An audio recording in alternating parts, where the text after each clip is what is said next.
Hi guys, so today we're going to talk about the difference between high bar and low bar back squats. So we're going to start with high bar, which is going to be resting on your upper trapezius. As coming a little closer, you can see here. So there's kind of some notches up here, especially his because he's of course muscular.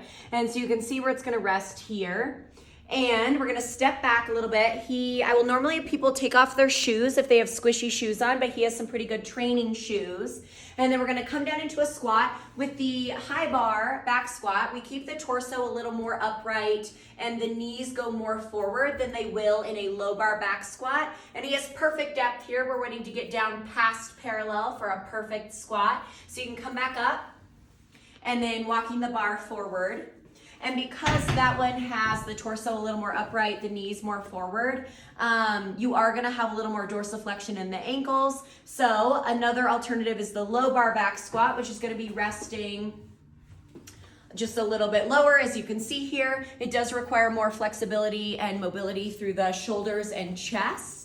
So sometimes you gotta do some extra warm-ups there in the upper body. And then same general movement, you're gonna come down to your low squat. The torso is gonna be more forward. So if you get disoriented with the gaze being more down, high bar might be better, but your knees are further back. So more of a vertical shin position there, and there's less ankle dorsiflexion required. And then we're gonna drive all the way back up and walk it forward.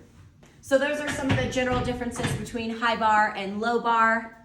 And then we'll talk a little bit more about pain if you have any issues doing any squatting. The high bar back squat requires a lot of ankle dorsiflexion, which is the ability to bring your toes up this way on your foot, like that. And many people are restricted from that for many reasons. It could be the shoes you wear, old injury, just daily habits. But here's a great test I like to do. So find a wall and a partner. So ideally you have someone stand roughly 1 fist width away from the wall. We're gonna use the upright of the squat rack here.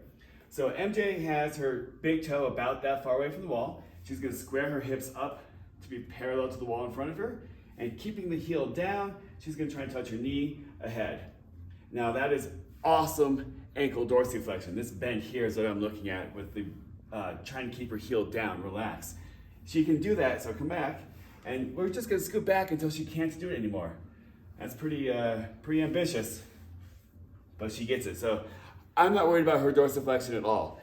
Ideally, one of your fist width away is what I wanna see for the ability to do a proper and good high bar back squat. If you cannot achieve that, the low bar is probably a better option for you, but that requires a bit other requirements.